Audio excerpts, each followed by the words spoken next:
Hi everyone, it's the Last Angry Geek here, and welcome back to Comic Book Issues. It's time for another of our movie vlogs, and I hope you people know that I love you, because I went and saw Fantastic Four. What to say about Fantastic Four? It takes one hell of a movie to make the Jessica Alba version look good. It takes two hell of a movies to make the Roger Corman version look like the best of the three versions we've gotten. It was not good. Now, I'd heard a lot of people complaining about this movie, saying how awful it was, how terrible it was, and it wasn't that movie. It wasn't a movie that sucked, per se. It was a competent movie, but the best way to describe Fantastic Four is that it's completely without charm. Fantastic Four is supposed to be about a family of explorers. It's supposed to be essentially lost in space, but on Earth. Say what you will about the first set of movies, the ones with Chris Evans, Jessica Alba, Michael Chiklis. I could see those taking place in the current Marvel Cinematic Universe. They had the costumes, they had the kind of same sense of reality. This movie is kind of its own sense of reality. It's kind of like if Fantastic Four took place in one of those modern-day found-footage stalker horror films. You know what I'm saying? Like Paranormal Activity. It's just, everything's kind of colorless and drab, and all the actors are just generically pretty people reading their parts. I don't feel any bonds among the Fantastic Four. The possible exception being Reed and Ben. They established their friendship, but then it's kind of just discarded. And my God, the actual origin of them getting their powers is so stupid and miswritten. The Fantastic Four, technically, should be Ben, Johnny, Reed, and Doom.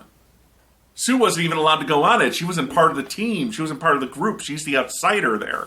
I'm like, what? Sue's the glue that holds the family together. I mean, it made no sense why Ben was on the journey into the alternate universe. Other than Reed got drunk and drunk dialed him. How'd you like that to be why you're the Thing? You get drunk dialed by your buddy and then go into an alternate universe. A big problem was that all the characters were the same character. They were all the dispassionate genius who didn't want to see his work taken away from him.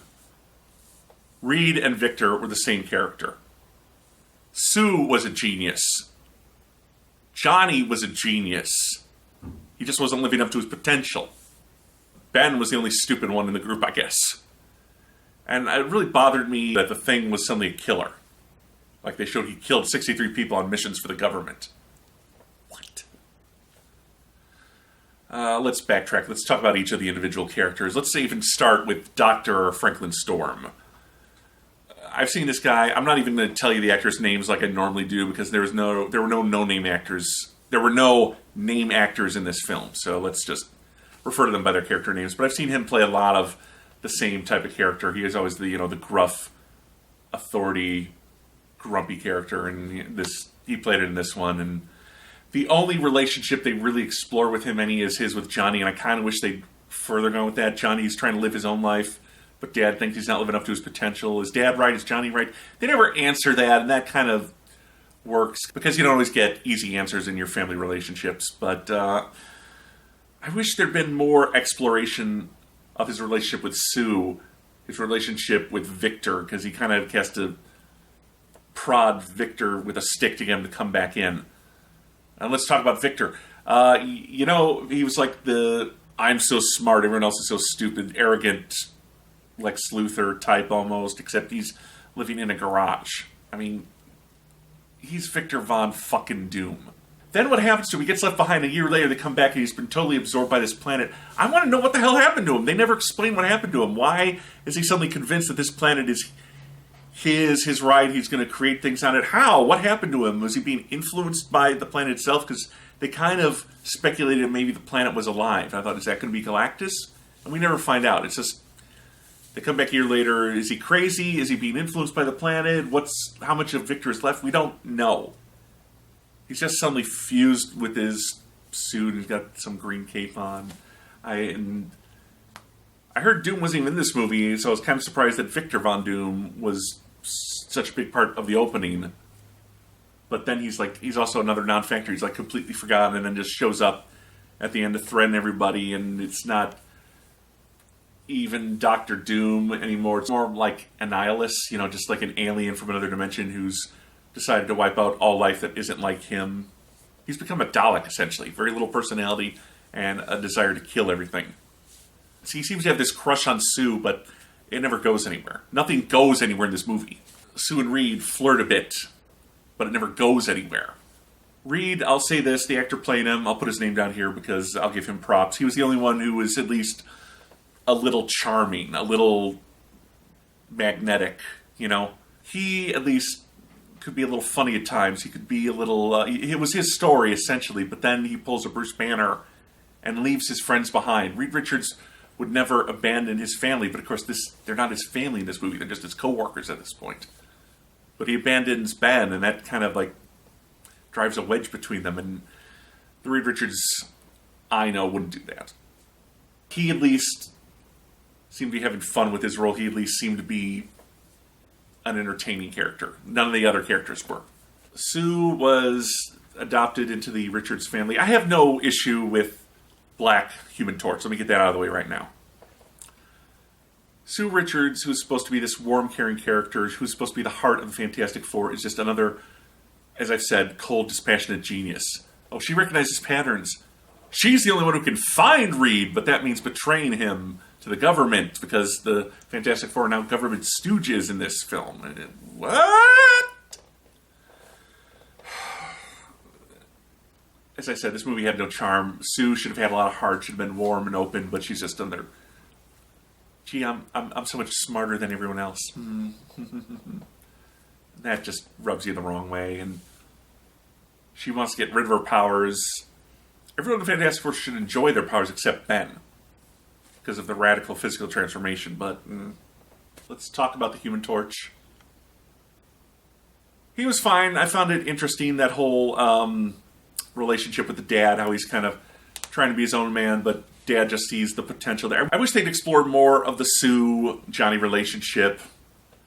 Maybe Sue could have been over-mothering to him instead of Dad being such a hard-ass. I don't know, the whole Storm family should have been explored a little more. It seems like Johnny likes the powers, and I wish they'd gone in that direction a little more. It seems like he'd found his purpose finally, but Dad doesn't approve again, and it's all about what Dad wants, and there was a lot to explore there that they didn't explore. They just kind of hinted at it. Then they killed Dad off, and all of a sudden, I'm sorry, Dad, I'm sorry. Like, no, just, wait, what? Why? You like this. You're good at it. Why are you sad? I mean, you're sad because your dad's dying, but why are you sad? Don't backtrack. Don't backtrack. Even on his deathbed, don't backtrack. Okay. Oh, the Thing. It's clobbering time is what his brother says before he beats him up. The Thing is a fun, loving character, but his tragedy is that he's now hideous on the outside. You don't need to give him abusive brothers. Now whenever he says, it's clobbering time, I'm just going to see this little boy getting hit by his brother. Like, oh no. I did like that they put a menorah in the Grimm household. The Thing is Jewish. I would not want to attend that circumcision. Oh my god, this is such a bad movie. Again, it was a very paint-by-numbers movie. It looked good. The effects were good. But it just all seemed so pointless, and the Fantastic Four never felt like a team. It felt like four individuals doing their best to keep each other at arm's length. The guy playing Reed was okay. You know who was good in it? And he just had a small part. Dan Castellaneta is in this movie. Homer effin' Simpson is in this movie. At the beginning, he's Reed's homeroom teacher, or maybe even science teacher. And then when Reed and Ben are grown up, he's judging the science fair. So he has a small part in the film, but he's good in it. He might be the only one with charisma. Then there was that government stooge guy, and why was the Baxter Foundation so in bed with the government? And then why did the government back off when the Four decided they don't want to work for him anymore? There was a lot of things that aren't explained. There are a lot of jumps of logic that they don't help you make. This is not a good film. Don't see it. Go rewatch the previous Fantastic Four. It's bad, but it's kind of bad in a fun way. And it makes you appreciate them as a team. It works better as an adaptation of the comic book than this movie does. I feel like if this movie weren't Fantastic Four, it would be getting better reviews. If they had marketed it as anything but a superhero movie. They didn't market it as a superhero movie. What am I saying? if they just kept the Fantastic Four name off of it, Fire Guy, Monster Guy, Stretch, and Girl Who Isn't There. If they just kept it that way, maybe it would have been appreciated better. So like I said, it feels like one of those modern slasher films where there's just a bunch of generically pretty people without personalities being chased by a monster. And at the end, I didn't get that ending. What was he doing? I know he wanted to go back to his dimension, but why was he destroying Earth? Just because he was threatened by it?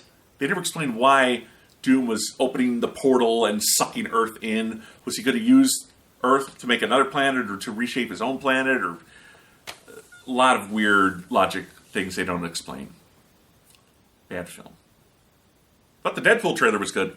Okay, folks, until our next vlog, which will probably be Batman v Superman, this is Comic Book Issues, and I'm your host, the Last Angry Geek.